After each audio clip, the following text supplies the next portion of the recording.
Welcome back, everybody. Automotive Inc. Today we are in the office and we are going to talk about the 2025 Ram 2500 and 3500 configurator is now live. You can now build and spec out your new 2025 Ram HD. Now, before we get started, guys, if you wouldn't mind looking down there in the corner or down below and subscribing to the channel, it does help a small channel out. I will link a full walk around video where I was out at the Detroit Auto Show and did a full walk around of the 4500, the Limited, the Longhorn, and show you some of the differences in that video. It's very interesting to see because before we get started on the configuration, I want to tell you that for 2025, it's much like what I said with Ford and Chevy. There were no big changes, including GMC. And sadly enough, some of the changes weren't, I don't think were most of the buyers wanted it to be. Bigger cabs, they want that 1500 cab now in the HD. They wanted a bigger bed. It's not happening. Okay, guys, really in all, the specs have changed a little bit on underpinnings. Transmissional, there will be a big transmission change. Standard rear end change for the gas and or the diesel, and of course the new Powerline 8-speed automatic, replacing the 68 RFE and the Powerline. Again, make sure you smash the subscribe and look down for that link below if you want to kind of walk around it, because I do go over very much in detail things that did change and things that you might not actually like that have changed. So I don't think anybody's going to complain too much about adding that 8-speed, although unless you tweak and tune up your Cummins, the 68 RFE was a fine transmission. I had multiple 68 RFEs and I had a couple ASINs. I only had one ASIN actually die on me. So I think those were both fine. And all in all, I think we can hit on this point. If Ram really wanted to keep up with the same truck and the same stuff as they had, they should have brought back the 6-speed manual, because I guarantee you that would have been one thing that was a class exclusive. And I know it wouldn't sell as many because most people can't drive manual vehicles anymore. But that right there, I know that inside that cab and the way it's built and the way it looked underneath, that there is no reason why that manual transmission couldn't fit through there. The stamping's probably still in the cab design at the factory. So, you know, Ram, take note, bring back the manual. And I think you bring back a lot of Ram buyers. But jury will be out on the new 8-speed Powerline. Now, as we go through this, I'm going to kind of walk you through some of the screen stuffs.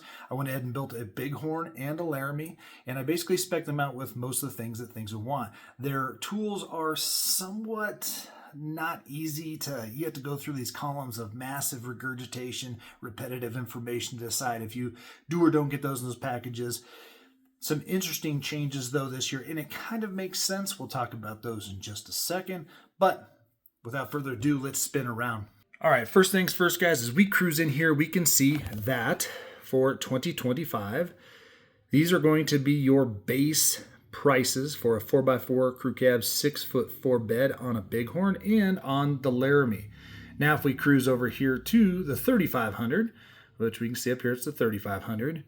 It's at $56,740, so really it only goes up about $700, and on the Laramie package it only goes up about $40.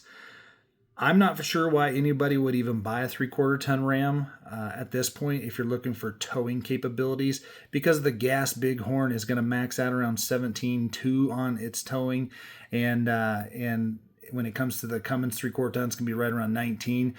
So you might as well just get a 3500. But within reason, you're only talking a small difference to step up for that.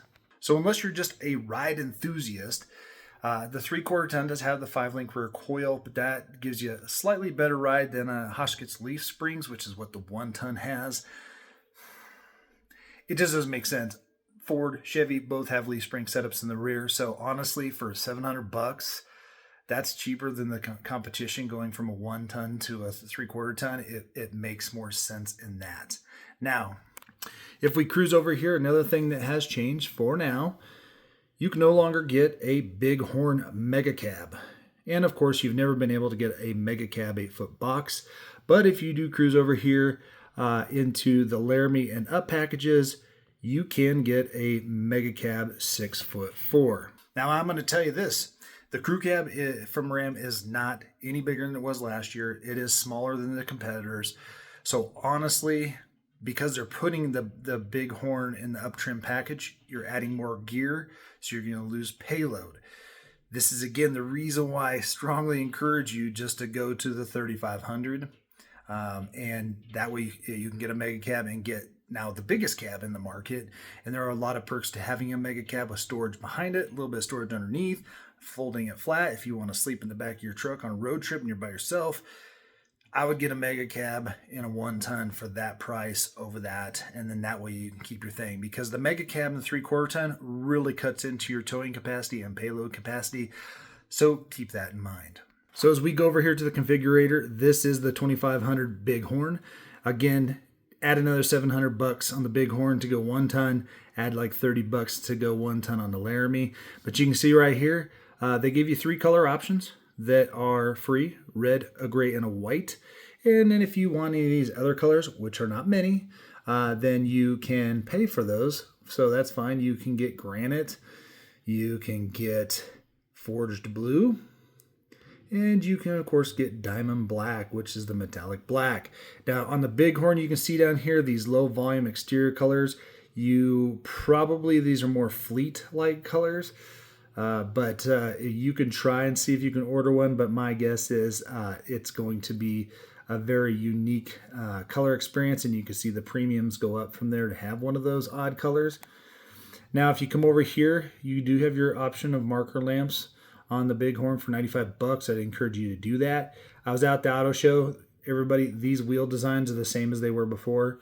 The black ones are the same ways as they were before, so nothing major there. So I just went with the standard wheel choice because most people are going to probably option out later and get something different. When it comes to Ram boards, they're nice, but honestly, $900, you might as well just get some off the Zon, again, because it is the carryover from the year before and the decade before. You can get them for about $250. You can choose more style than that. As it comes down here, rear wheelhouse liners, you could decide if you want to get those. I would just run aftermarket ones. They're a little bit cheaper and better. As we come down here, guys, through the walkthrough video, they only had up trim ones, but you'll see here that you have the standard 8-inch screen. Again, you can pick if you want the 40-20-40 bench seat, but keeping in mind if you're going to go up to more up trims, they're going to charge you $900 for a premium bench seat, and then you can still go for some up trim things. So for me, I always like the bucket seats. They have a nice console and everything like that. So from here, if you want to add the larger 12-inch screen, if we cruise over here, you can. Otherwise, you get an 8.4 screen standard. Front and rear floor mats by Mopar, they're good mats. So if you don't want to use aftermarket ones, they are good ones. So I'd highly encourage you to look at that. If your auxiliary mounted power switches are something you're into, plow guys, plow women, you need implements that need power, go ahead and snag that. Now you can see right here that these are check marked and there's zero price on theirs because I picked a package later that basically gives us those options. So as you can see here, you can a la carte these items in here if you really want and see what their biggest differences is, but they really have 2 wheel choices and everything. So really what you want to do is cruise down here. Most crew cabs are going to have those boxes in the floor. They're actually pretty cool. And the mega cab won't have those because they will be behind the seat, not on the floor. But really you want to get down here to where you're talking about packaging. Now this is where I was talking about repetitive information. So you can see they're side by side, but the more expensive package is a shorter column. That's because you're already getting all of this stuff in there. So the reason why I think that the Bighorn Level 2 package is a good option to have is because it gives you all the heated stuff you want. It does give you the power telescoping mirrors, the upgraded 9-speaker Alpine, which that package does have, but this basically gives you some of the blind spot monitoring, which I'm sure you want, like Bliss, power adjustable pedals, which is nice, and that universal garage door opener and a 400-watt inverter. Keeping in mind that these packages are very similar priced, about $300, but this is basically this package plus this package plus the heated stuff. So instead of a la carting it. Now they do offer a Bighorn Level 2 Plus package, which really, if you want to go down here and try and figure out really what you're getting a little bit bigger screen and you're getting some of that extra driver mitigation stuff. And I wouldn't go with that one because unless you just really need the surround view camera, that's going to be a $5,000 ad. But I have surround view cameras and not a big deal. But really, from that level 2 plus to the other one is the 360 camera that you're going to gain in this, and some of that driver cruise and stuff like that. So you may want that one, but you can see it goes up from $2,900 to $5,100, so you can take that for what it's worth. As you scroll down a little bit further, one thing I'd recommend, Ram, you can add this fifth wheel gooseneck prep later, which is pretty good. And then we get down here to, again, the Ram, where you can see their specs. There's not a lot of literature out there, but you can see right there, the Hemi's maxing out at 17,730.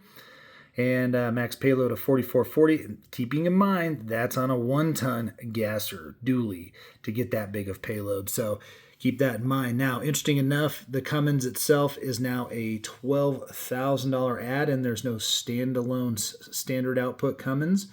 So this is up there with the Ford HO, but it is more expensive than the Duramax. As you can see, there is the Powerline automatic. And when you go in here, your standard gross vehicle weight rating is going to be 10. And if you see this one, that's for the diesel. Your standalone gas rear end is 373, and you can get a 410 still for 145. So if you're going to need the max towing out of your 2500 gas or 3500 gas, you're probably going to want to opt for that 410. Keeping in mind that that's the way it is. Now, if we cruise over here and we go ahead and slap the old Cummins in there, it can raise the price up about that $13,000. And then you can see right here that your now standalone only option rear end is a 342 axle ratio.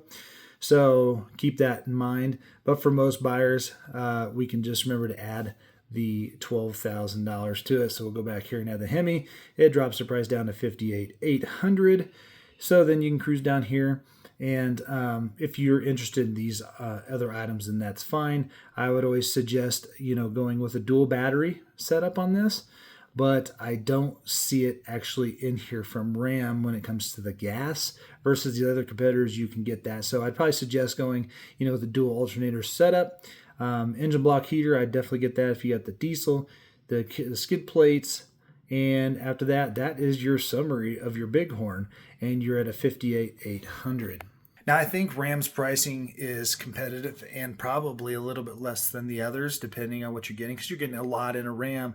The way they did this was they kept everything the same. They didn't spend any money, extending the frame, giving us a bigger bed, changing the bed, changing any of the metalwork. They changed the grill guys, they changed the headlights, and they added a bigger screen inside. Granted, they did update the Cummins, but you could take that for what it's worth, because that Cummins now has glow plugs instead of a grease heater. It does help having the oil filter facing up, because it was a pain underneath that fender well to get it out. And then they have cartridge fuel filters facing up, a little bit easier for that. And then again, they upgrade the turbo. It's going to be an interesting drive, but if you're expecting to go out there and just be blown away by what has changed on the inside, you're going to be severely disappointed, especially because if you're not getting those extra tech packages, then you're not going to get the digital gauges. You're going to get the gauges that have been around for the last, say, 10 years. And they're fine. They're great. They do work, but this is not an all-new Ram, so just keep that in mind. And now we're going to spin around here, and this is your Laramie build, if you will. Again, same color choices. So unless you're going up to, say, the Limited or the Longhorn, you might get a couple more, but again, there's going to be those premiums with it. And keeping in mind, do you like that grille? Do you like that headlight? Again, this is part of a package. That's why there's a red chuck park on it. I would like to have that center stop taillight lamp for backing up. The fifth wheel does help. They did add one wheel option, this 18-inch diamond cut. Not a fan. It's just doesn't fit the truck at all. And these two wheels are the exact same as they always have been, so no changes there. And then really when it comes to it is, depending on the package, this one does have power deployable ones. And you cruise through here, you can see this big screen now. You'll see in the walk around video, guys, if you get this big screen right here, you no longer have hard buttons for your trailer gain. You no longer have your front sensors. They're all within the 12-inch Uconnect or 14 and a quarter Uconnect screen. And if this screen goes wonky while you're out towing and blacks out, you won't have those buttons. So I'm not a fan of that. And to get this bigger screen, they had to make the knobs smaller and everything like that. But you'll see that in the video. They offer two choices in Laramie. They offer like a brownish gray and a black. And then again, you can get a 6-passenger leather seat if you want and still get some of this up trim swag. So 14.4 is the screen right there. But I went ahead and built it, not putting in the sunroof. Most people don't care. I didn't add those rubber mats. Nobody really cares. You guys can add that yourself. I think really if you're going to go Laramie, you're probably going to want to come down here and get the Laramie Level 2 package. But you can see that is going to add another $2,300. And really, you can go through these and kind of build it the way you want. I just went with the Laramie Level 2 Plus equipment group so we can kind of match it like what we did on the Bighorn, just to put it in perspective. And that's the one I would go with. It has everything that I would want in it. And then, of course, I do the 5th wheel tow prep. Again, you can add it later, but it'll just save you the headache. $600 is a good deal. And then when you come over here, the tow ratings don't change. Numbers don't change for the gas. Rear end choices don't change. And, you know, at the end of the day, it just is what it is. They really don't offer it in anything. Now, granted, going to a Laramie, you can still get the mega cab, and I would suggest that. But all in all, I would just actually skip the thing. But there's kind of what your gas price would be, $71,960. Adding again the 12.5 in if you're going to go Cummins, so it's going to be pushing it up into the 84,000 before destination. Now, I know a lot of people are going to say, I'm a Chevy fanboy, I'm a Ford fanboy. Ladies and gentlemen, I've owned more Rams in my life than any other vehicle other than my Subarus. Okay, when it comes to trucks, I got more Cummins, Dodge t-shirts and hats, swag posters and BS, and I've got probably one Chevy hat, one Chevy shirt, one Ford shirt, and probably 2 Ford hats. And at the end of the day, I am a Ram fan, but however, at some point the buck has to stop here. When we say Ram, you either listen to your buyers or you're going to lose them. I think that's what a lot of people have done. People have seen that when you build out and add all this extra stuff into these trucks, they're not that much cheaper, and sometimes they're much more expensive. So if you're a die-hard Ram guy, that's how I would build these Rams. But to be honest with you, if you had a Ram in the last 10 years and you're like, I wish these things would change, you probably should look at a competitor just because those changes haven't done it. I don't like the headlights on this new version. Ram was always known for those big, huge, thick headlights, especially from like 2006 and up. They had the bigger headlights, started getting bigger and bigger, truck-like. Really, they shrunk the headlight, give you a bigger daytime running lamp and a bigger turn signal. Took the grill from last year, put a bump underneath it, and really all the sheet metal is the same. But one thing I will tell you, and if you watch the walk around video, guys, is you're going to see the quality has changed. Everybody makes chrome ABS plastic stuff. It does not last in weather. That's why if you can get a blacked out package or a work truck, you probably want to deal with too much of that degradation. But at the end of the day, this chrome plastic is probably the cheapest trash I've seen in a long time. And it had like imperfections all over it. And these are trucks that were for sale. They had window stickers. These weren't prototypes. These were ones that you can climb in and touch, and they were ready to rock and roll. And the chrome already looked like crap, so add in another 2 years, and it was really flimsy. You could push on it and then flex your finger in there. I haven't seen that on any competitor. Now, I'm not saying that every competitor you can't push on somewhere and be like, there's a little bit of give there. I'm talking about it gave everywhere, all right? And at the end where the hood met the fenders, the metal felt, I could push it with my pinky and push it in. And so I'm not for sure what's going on there, because people that use trucks are going to be bumping into them. They're going to be touching things. And I don't see this ending well when it comes to that. Really, Ram really offers one good thing. That's the Cummins diesel. It's been around longer than just about any other diesel. In history, it's been around. Cummins itself has been around longer than anybody. And they don't have the manual. They could do that. They do offer the Ram box. And I think the Ram box is really good. But their little tailgate thing that you can get on some of the models, I'm not a fan of how that operates, and I'm not sure what the benefit of that tailgate would be. And they don't offer anything other than their little bolt-on aftermarket step to help with access to the bed. They didn't offer little, footholds in the bumper, which they easily could have just copied the other manufacturers. And those Rams do sit high. And so I'm just kind of at a blank as to what Ram was doing when they said, hey, we're going to come out with a whole new Ram 2500. You could say refreshed. It was definitely refreshed in a few areas. I do like the new taillights. I think they're good. But you'll see in that walk around video, there's nothing really that has changed. The quality, like I said, the metalwork, the plastics on the outside, even the Ram obliques on the front grille were just like halfway falling off. They were just kind of snapped in there and just janky. When it comes to the inside, really, I don't want any more bigger screens. They put a couple extra screens on the inside and the dash, but you lose a glove box to get it. But it is a nice looking pickup. If you're just looking at it as a whole, it is a nice looking pickup. Is it the best looking one? No. I'm going to say that's going to go all the way back to 94 for me. And then my next one would be my 2016. But again, the 2016s were basically the same all the way down to 2011. So there really wasn't a big change there. And 2017's when they refreshed it and they added this weird hood that kind of overlaps the plastic or comes up to it. That was a better looking version. I wasn't all that happy with the 24 that we had either. So will the Cummins changes make that big of a difference in an 8-speed? I don't know. I'm sure there will be some Ram buyers that want to go out and get that. They love their Rams, and no doubt. I think they make a good enough truck to definitely stay within the market, but there's just nothing flashy about it.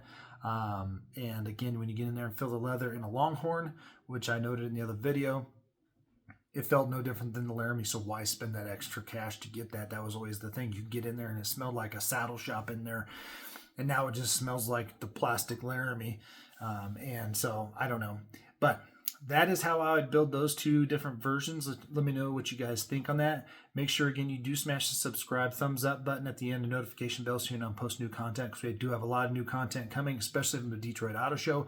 Talk to a lot of reps. I will break down in a later video the new Cummins, the changes to that. They had a nice little one on stand, so I can kind of show you some of those areas. And we'll catch you on the next one.